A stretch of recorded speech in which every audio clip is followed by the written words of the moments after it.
दोस्तों, शाहरुख खान के बेटे आर्यन खान को एनसीबी ने उस क्रूज से दबोचा जहां नशे वाली पार्टी चल रही थी। ड्रग का खुला खेल हो रहा था और अगले 3 दिन ऐसी ही पार्टी चलने वाली थी। मुंबई से गोवा और फिर गोवा से वापस मुंबई तक यही सब कुछ होने वाला था। मगर एनसीबी को इसकी भनक लग चुकी थी। फिर एनसीबी ने कर दी सबसे बड़ी चोट, सबसे बड़ी रेड। अब यहाँ पर सबसे बड़ा सवाल यही उठ रहा है कि जब उस पार्टी में 1400 लोग मौजूद थे, शिप पर लोगों का हुजूम था, तो फिर कैसे उन 8 से 10 लोगों को गिरफ्तार किया गया? कैसे शाहरुख खान के बेटे आर्यन खान तक एनसीबी की टीम पहुंच गई?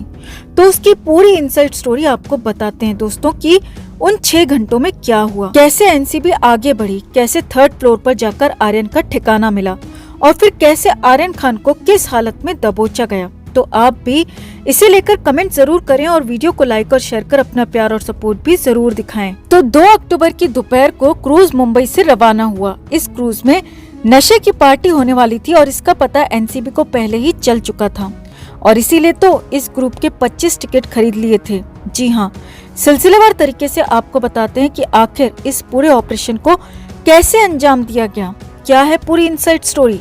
तो एनसीबी की टीम ने 25 टिकट खरीदे थे और 2 अक्टूबर को नॉर्मल पैसेंजर्स बनकर इस क्रूज पर एनसीबी के 25 लोग सवार हो गए, जिसमें खुद समीर वानखेड़े भी शामिल थे। अमूमन ऐसे क्रूज पर हर वक्त डीजे और पार्टी चलती रहती है। तो 2 अक्टूबर को दोपहर से ही पार्टी का दौर शुरू हो चुका था। जाम छलकाए जा रहे थे, डांस नाच गाना चल रहा था। मगर एनसीबी को इससे कोई मतलब नहीं था क्योंकि ये इलीगल नहीं था। एनसीबी को लेकिन यहाँ पर पक्की लीड मिली थी उन 8 से 10 लोगों की जो इस पार्टी में शामिल थे और उनमें आर्यन खान का नाम भी शामिल था। जी हाँ, एनसीबी को पहले से ही खबर थी कि शाहरुख का बेटा आर्यन इस पार्टी में पहुंच चुका है और उसकी ही तलाश की जा रही थी। लेकिन सबसे बड़ी मुश्किल ये थी कि 1400 लोगों के बीच में आर्यन खान को ढूंढा कैसे जाए। क्रूज को मुंबई से निकले करीब 2 घंटे हो चुके थे। क्रूज मुंबई से करीब 50 नॉटिकल माइल की दूरी पर पहुंच चुका था, यानी कि पूरी तरह से बीच समंदर पर क्रूज था। डांस पार्टी फुल एंजॉयमेंट चल रहा था और पूरी तरह से एनसीबी भी एक्शन में थी।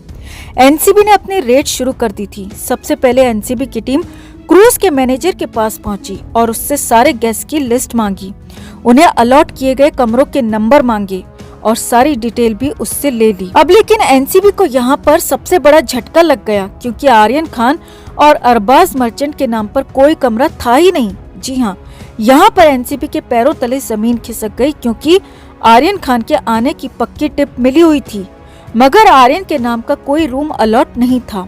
आर्यन का दूर दूर तक कहीं कोई निशाना ठिकाना नहीं था। अब यहीं पर एनसीबी ने एक बार ऑपरेशन खत्म करने के बारे में सोच लिया था।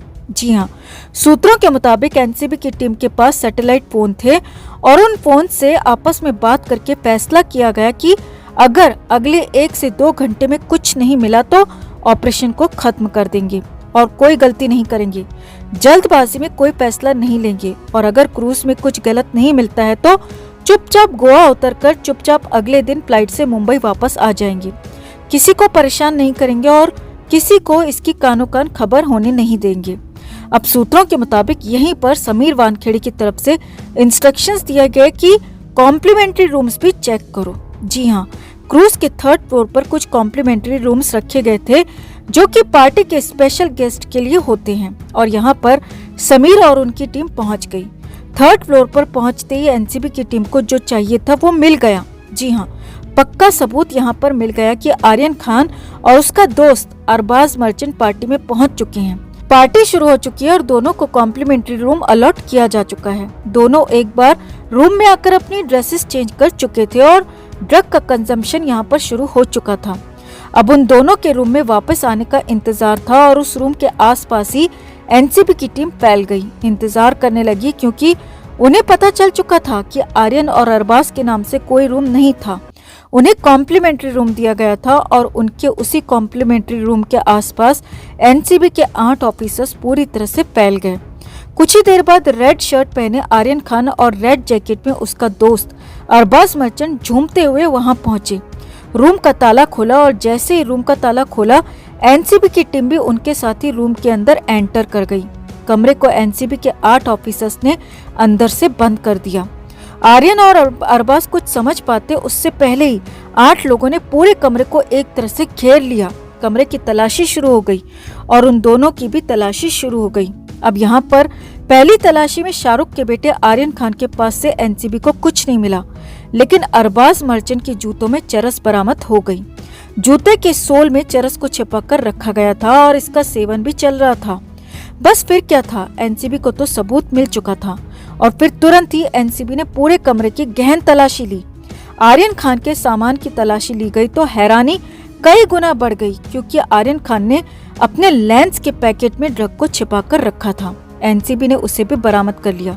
कुछ नशे की गोलियां भी उस कमरे से मिल गईं और एनसीबी को यहाँ पर जो कुछ भी चाहिए था वो सब कुछ मिल चुका था। एनसीबी ने तुरंत ही दोनों के मोबाइल फोन भी जब्त कर लिए। आर्यन खान के पास एक नहीं बल्कि 3 मोबाइल फोन थे, तो मर्चेंट के पास भी 2 मोबाइल फोन थे और इन सभी फोन को वहीं पर जब्त कर लिया। उन्हीं के सामने पासवर्ड पूछकर फोन भी खोला गया और ड्रग से रिलेटेड कई सारी चैट्स भी मिल गईं। अब तो एनसीबी का आधा काम हो चुका था। 1400 लोगों में से आर्यन खान और अरबाज मर्चेंट को पकड़ा जा चुका था। जो सबसे बड़ा टास्क था वो हो चुका था और यहाँ पर अब फुल रेड मार दी गई। जी हाँ, बीच समंदर में एनसीबी ने फुल रेड मार दिया और इसके बाद एनसीबी के बाकी सदस्यों ने भी मुनमुन धमेचा समेत बाकी लोगों को भी पकड़ लिया और करीब 6 घंटे तक ये हंगामा और ड्रामा क्रूज पर होता रहा, चलता रहा। और इस दौरान क्रूज पर मौजूद बाकी लोगों को भनक तक नहीं लगी, पता तक नहीं चला कि क्रूज में आखिर हुआ क्या। अब एनसीबी ने जब सारे लोगों को पकड़ लिया जिनकी उन्हें तलाश थी और उनके पास से बहुत कुछ बरामद भी कर लिया, तो फिर एनसीबी का एक अधिकारी जो कि क्रूज के कैप्टन के पास पहुंचा और उसने कैप्टन को आदेश दिया कि अब शिप गोवा नहीं जाएगा। कैप्टन भी हैरान था, क्योंकि उन्हें भी अंदाजा नहीं था कि आखिर अचानक बीच समंदर में हुआ क्या। तुरंत ही शिप क्रूज को मुंबई की तरफ मोड़ दिया गया और इधर आर्यन खान और अरबाज मर्चेंट को एनसीबी ने हिरासत में ले लिया। देर रात करीब 2 बजे के आसपास क्रूज मुंबई वापस पहुंचा और तुरंत ही सभी को एनसीबी ऑफिस लाया गया और फिर अगले दिन कोर्ट में पेशी के बाद आर्यन और उसके दोस्त अरबाज मर्चेंट को रिमांड पर भेजा गया। आर्यन खान को लेकर एनसीबी के पास क्लियर लीड थी और एनसीबी ने पूरे ऑपरेशन को बेहद शानदार अंदाज में अंजाम दिया। हालांकि बीच में एक बार ऑपरेशन जरूर गड़बड़ाया था, लेकिन फिर अचानक समीर वानखेड़े के दिमाग ने काम किया और आर्यन खान के साथ साथ इस पूरे ऑपरेशन को सफल बना लिया गया। तो आपका इस पूरी इनसाइड स्टोरी पर क्या कहना है?